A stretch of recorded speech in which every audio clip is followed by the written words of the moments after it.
Assalamu alaikum wa rahmatullahi wa barakatuh, Sheikh. Question 1. Assalamu alaikum, Mufti. I have a question regarding transportation. If the mother was in the hospital and the daughter did not have a car to visit her, and her husband did not want her to take taxi because maybe the taxi driver would be a male, should the wife listen to the husband and stay at home, or should she disobey the husband because her mom is in the ICU? Jazakallah khairan, Mufti. May Allah bless you and reward you continuously. Ameen. Wa alaikum assalam wa rahmatullahi ta'ala wa barakatuh. Ameen. May Allah Azza wa Jal give you good in this life and then hereafter, dear sister in Islam.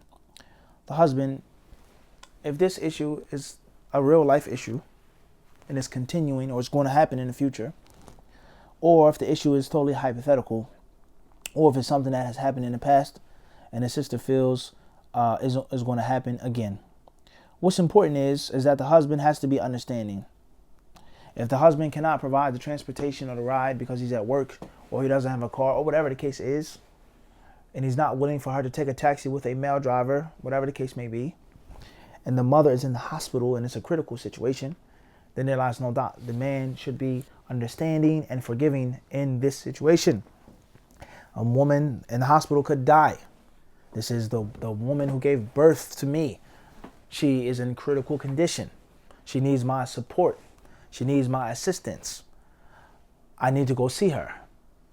If you cannot provide the proper transportation that is in accordance with the Sharia, then there lies no doubt this situation is either an issue of necessity or it is an issue of need. Even if it is a necessity, but it's need. So therefore, it should be something in which the husband should be more than willing to cooperate and to work with and to be understanding, because it's a critical situation. Okay?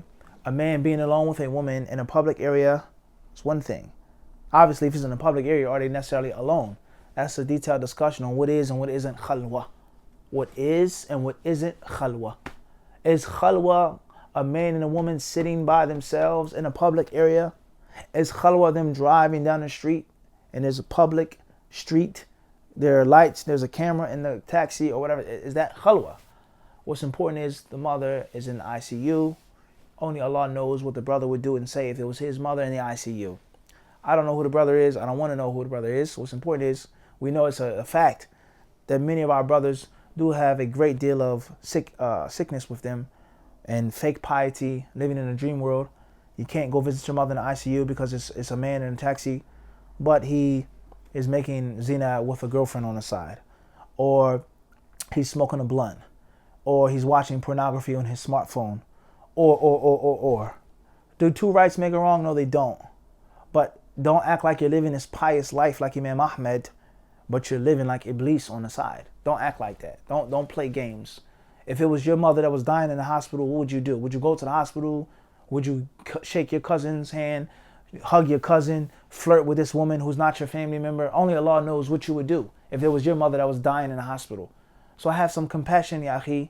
Have some type of compassion. Be real. How many haram things do you do on a daily basis, which are clearly cut in haram? Not something that's doubtful, something that's, how many things are you falling into on a daily basis? And you say, no, you can't go see your mother who's dying in the ICU. Come on, man. Let's be serious. Okay, let's stop this fakeness and stop acting like something that we're not actually are. If you're living that pious lifestyle and you're following the sunnah, your household is a household of the sunnah, then that's one thing. That's one thing. But don't be fake. Don't try to be something. Don't act like something that you're truly not. And Allah knows best. Next question says, Assalamu alaikum, Sheikh. I have a question about prohibited days due to certain thing. A sister told that there are certain days during which one should not travel, braid her hair, and wash clothes. I've never heard of such things, and it sounds like bid'ah to me. I will really appreciate your answer and proof so that I can give it to the sister. Jazakallah khairan. Wa alaikum assalam wa rahmatullahi wa barakatuh. Wa jazaki.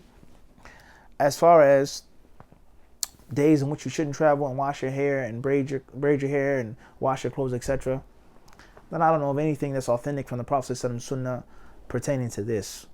There are da'if hadiths with regards to certain practices, such as doing the hijama on certain days and things like this, okay? Something that's authentic from Muhammad's Sunnah, no. Whether it's a bid'ah or not, there's a detail on what is and what isn't a bid'ah, when it becomes an act of worship or prohibition, etc. What's important is is that the Prophet ﷺ allowed us to do things such as braid our hair, wash our clothes, and to travel, as long as they don't go against the clear, authentic prohibitions that were made in his authentic hadith. And Allah knows best. The proof that you need for this is not the proof stating it, because it's permissible to wash your hair and to braid your hair and to wash your clothes. You need a proof stating that you can't do that. Okay, we have to understand the principle is that Allah Azza wa Jal has allowed everything to be permissible in this dunya. Everything is permissible in this dunya until proven the opposite. So there is no dalil that I can eat this. What's the dalil that I can travel? What's the dalil that I can braid my hair on Thursdays? No. You have to have dalil saying that you can't braid your hair on Thursdays, because the asal is the asal, the default. And Allah knows best. Next question says, Assalamu alaikum. I have two questions for Mufti. Number one, can you breastfeed your non-Muslim cousin's baby boy? Wa alaikum assalam wa rahmatullahi wa barakatuh. The people of knowledge, they say breastfeeding isn't specific to a Muslim, and the rulings of someone being a mahram isn't specific to a Muslim with regards to the breast milk. Okay, there are general proofs with regards to feeding and suckling. What's important is just to be mindful of who you suckle, be mindful of who you feed, because once a child is fed the breast milk in the specific sunnah manner 5 times within a 2-year period, then there are rulings and things that now come into existence. So be careful who you give breast milk to, be careful who becomes a mahram for this woman, for that woman, etc. Be careful and be mindful. And Allah knows best. Next question says, how should you keep ties of kinship with non-Muslim family members who drink alcohol, mainly mother and aunt? Even after asking them not to drink around you, they still justify and say it's only wine. If they want you to visit them, but then they do these things, how would you respond? Also take offense easily. What's important is, it depends on the Muslim or the non-Muslim family member. Some non-Muslims have different religions, different faiths, different ways of life. Some are respectful, nice. Some are just totally nasty and disgusting, ugly, jealous, malicious, malevolent, venom spewing kafirs. Okay? They make fun of you and mock you and laugh at you and try to embarrass you or try to get you into a fight or an argument. So it depends on what type of non-Muslim it is. If a person can't put a glass of wine up when you come to visit them, you're sitting at the dinner table, if they don't have enough respect for you and your religion and your way of life, then what good is in that person? Call them on the phone, send them a text message, send them a gift in the mail. Khalas, I'm not visiting you, because when I visit you, you're going to like to cause fights and talk about Jesus and this and that. Why are you wearing a dress? How many wives can you have? Do you shave your underarms, or is your beard so long? I'm not visiting you with that type of negativity and disrespect. If you don't have enough respect for me as a person, let alone as your son or your nephew or this or that, and I'm a Muslim, then there's no good in me visiting you. I'll give you a phone call, I'll send you a text message, I'll send you a letter in the mail. Peace. It's just that simple. Because there's certain things from their way of life, okay, in their religion and their practices that they would never accept. And they would expect basic things if they came to your home, and the list goes on. All right? So if they can be taught and educated and explained to, that's one thing. If they want to be nasty and evil, khalas. You don't have to necessarily visit that person. There are other ways of keeping ties with them. Keeping ties is relative. It doesn't mean that you have to visit someone every day. It doesn't mean that you have to be in someone's house every day. It doesn't mean that you only visit someone personally. It doesn't necessarily mean that. There are other ways of keeping ties with people. And Allah knows best. Question 5. Assalamu alaikum wa rahmatullahi wa barakatuh, Shaykh. May Allah give you happiness in this dunya and akhirah. Ameen. I want to know, in the case of my son being my mahram, does he have similar rights as the father, husband? If the father isn't around, does the son have a say only if you can go out or not? Does his status as a mahram start at the age of puberty? Wa alaikum assalam wa rahmatullahi wa barakatuh. Ameen. And you as well. The son who is a mahram, he has certain responsibilities and rights as a mahram, but he isn't your father, nor is he your husband. Okay? The son is commanded to obey the mother, to respect the mother, to listen to the mother. He's a mahram with regards to traveling, with regards to certain things like this, leading the salah, and that's it. He isn't in charge of you. He's not even necessarily your guardian. No. La. He's a mahram. He's a mahram. Okay? So he has a responsibility of keeping you safe. Of course, if he has to remind you, that's one thing. That's one thing. But of him being like your father and your husband, and you have to seek his permission for this and that, no, that is incorrect. As far as when does the mahramiyya come in, then when he's in puberty, that's one way of him being a mahram. But the mahram is much more than just a physical body. It has to be a certain level of maturity as well. That's the whole purpose of the mahram. And once again, this goes back to the games that we play. The games that we play on a daily basis. This is my mahram, this little small boy that can't do anything, that doesn't know anything, that's totally unaware. He's my mahram and I'm going to travel somewhere with him. What's the purpose of it?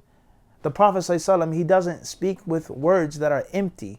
There is no hollow meaning to his hadiths. The mahram has a purpose, not just to be there. Islam is not just for formality, unless it is pertaining to something which is ta'abbudi, something that is pure spiritual worship. It's purely spiritual. Why do we put dirt on our faces and our hands when we make tayammum? It's not washing anything. It's no wudu. It's spiritual. That's ta'abbud.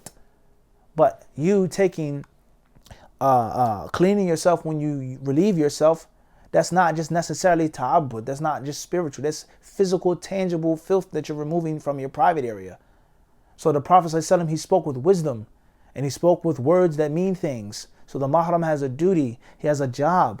How can he do that if he himself is totally unaware, whether it's because of age or retardation or whatever the case may be, or severe lack of maturity?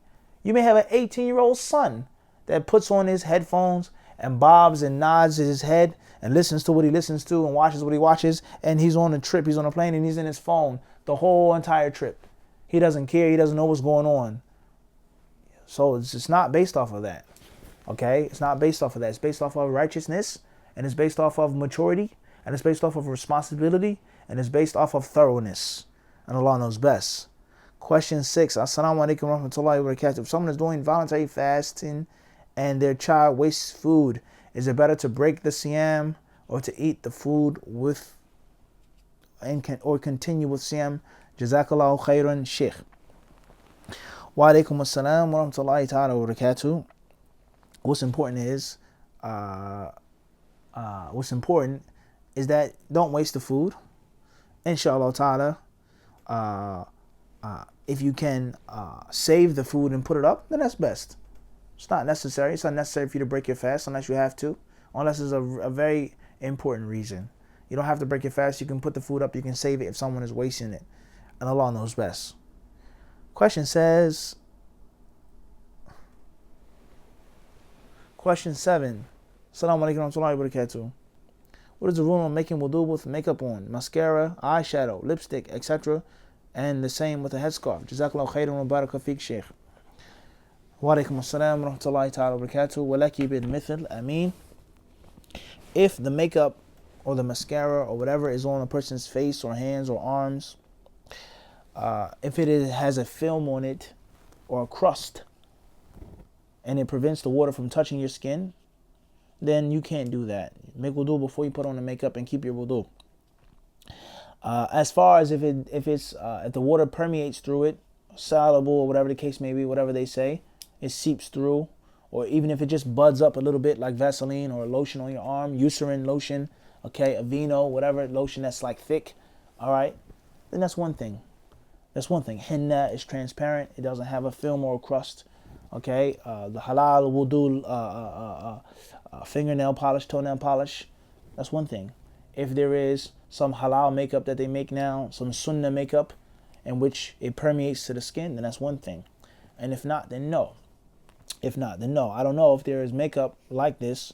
I have seen fingernail polish and toenail polish. I've actually purchased it before, and I've studied and researched it. The water does permeate through it.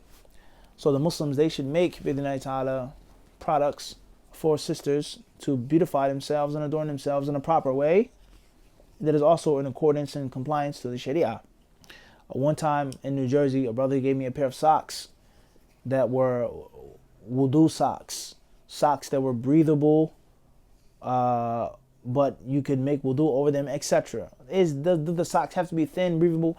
The point is that to show you the extent of how, or what certain Muslims, the care that they take to make sure that their dress and their fashion, to make sure that their diet or whatever it is in accordance with the shit. It's a good thing without going to the extreme. As far as the headscarf, then that's a bit different. It's permissible to wipe over the headscarf. It's permissible to wipe over the headscarf. Do you have to have wudu on your head before you wipe over it? Is the headscarf like a turban or not? That's an issue of fiqh. What's important is that it's permissible to wipe over the headscarf, and Allah knows best. As far as wearing makeup outside of the house with your face and hands uncovered, then obviously that's problematic in itself, and Allah knows best. Question 8. Assalamu alaikum wa rahmatullah. Assalamu alaikum, Shaykh. May Allah give you good in this world and here and next. What is the rule on asking members in the community to give a specific amount of their income, such as they must give 10% or 20%, etc. of their income? Wa alaikum assalam wa rahmatullahi wa barakatuh. Ameen, and you as well. What's important is there are certain things that are specifically mentioned in the Kitab and Sunnah. And there are certain things that are generally mentioned in the Kitab and the Sunnah. And the specifics of them are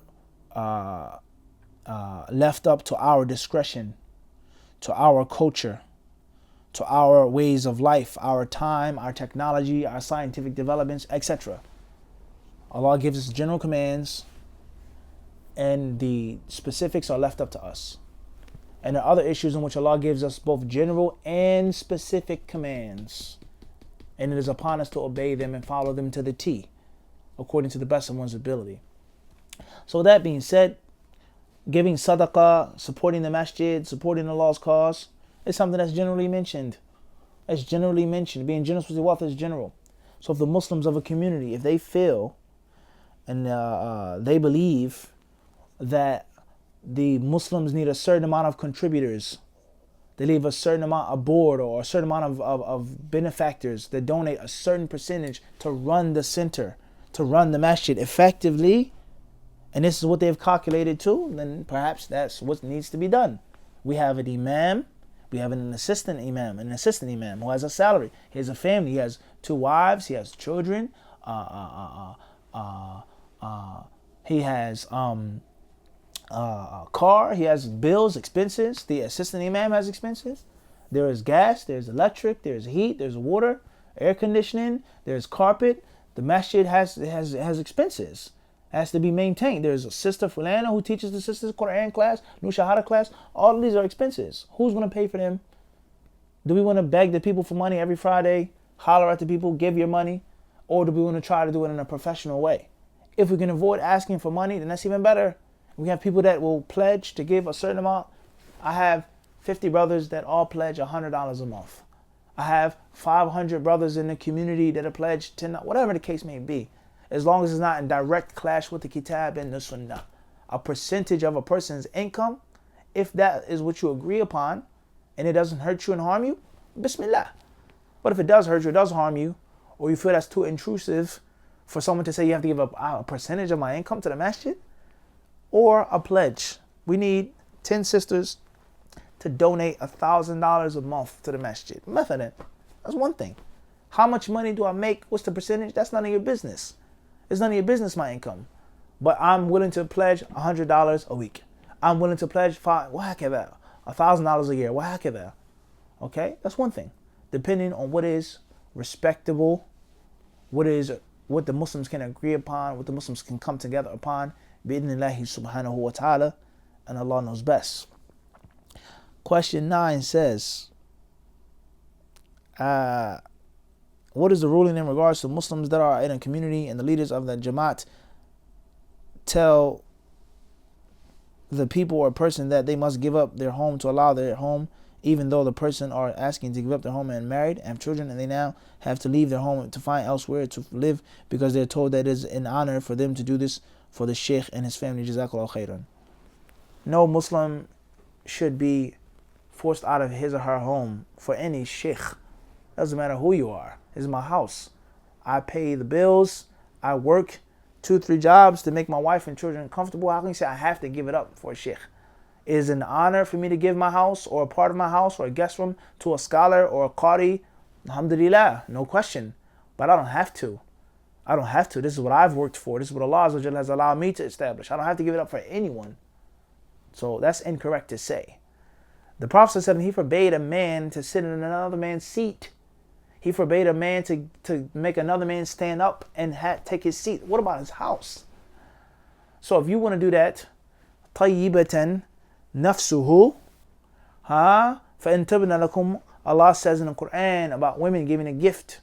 If they give you a gift, O men, إِن تِبْنَ لَكُمْ, if it's tayyib, their souls are at ease, they're not giving you a gift to throw it in your face or to hang it up over you. They don't, I gave you this.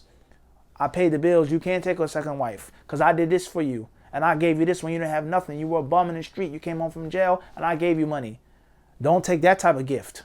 But if a woman gives a gift and there are no strings attached, then take it. Then take it. So the point is, when someone gives a gift in Islam, when someone offers money or service, then it should be something that they're doing and they feel comfortable with. And they're not forced and coerced. They're doing it because they feel good. Sheikh, this is my house. You can have it as long as you stay. This is my guest room. Stay as long as you want. I work in the hotels. You have a suite for as long as you need. Tafaddal.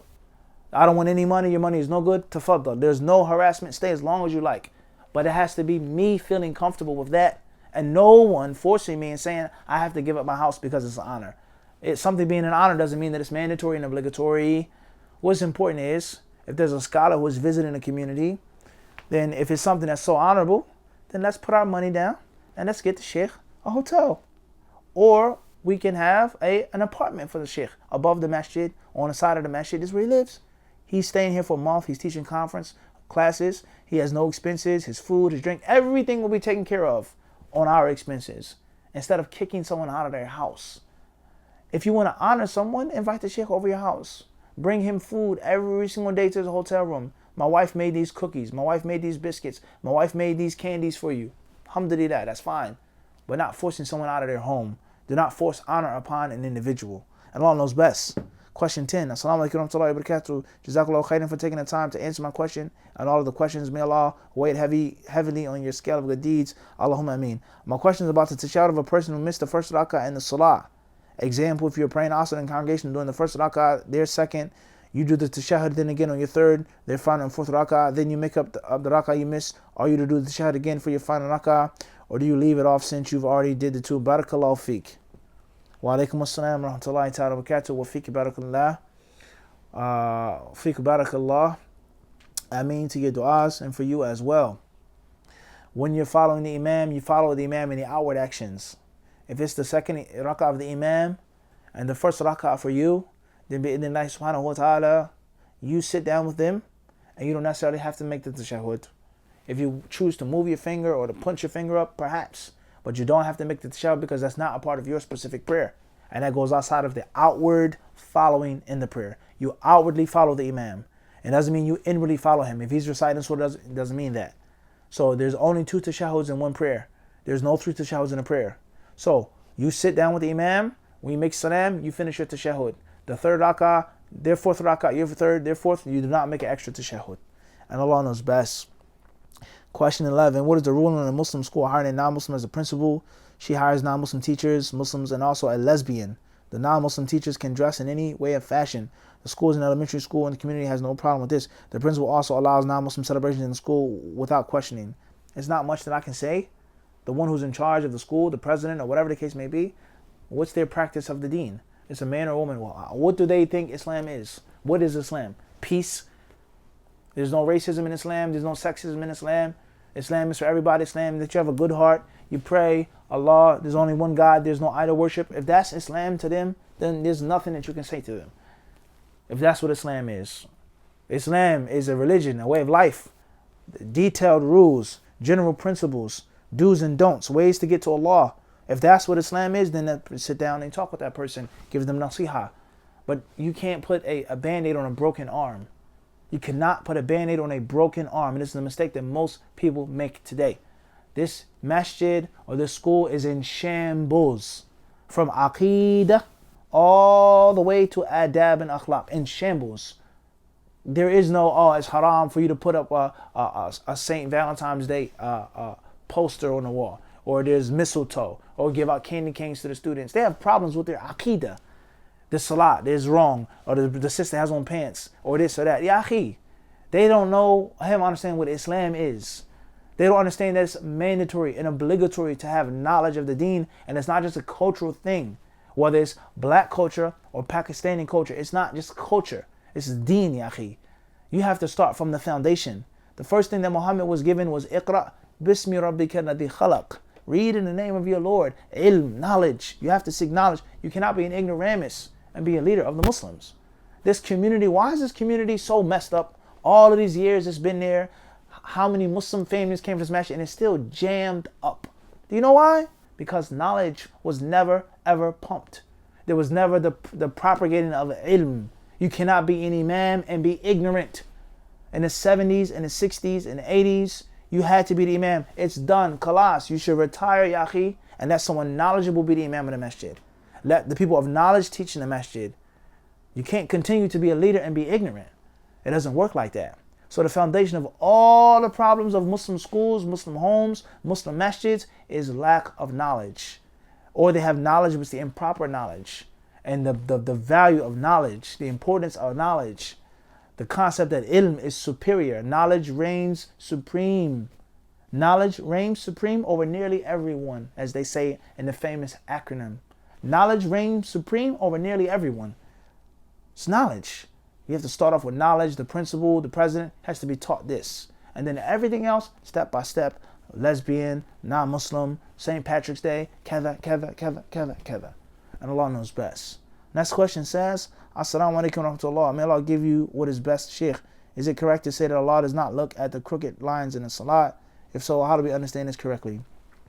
Wa alaikum assalam wa rahmatullahi wa barakatuh. I mean, you as well. What's important is that when it's time to pray, you make sure that the rows are straight. That's the authentic sunnah of the Prophet ﷺ. To straighten the rows and to close the gaps. And to be easy and humble near your brother or sister in a prayer. That's the sunnah of Muhammad ﷺ.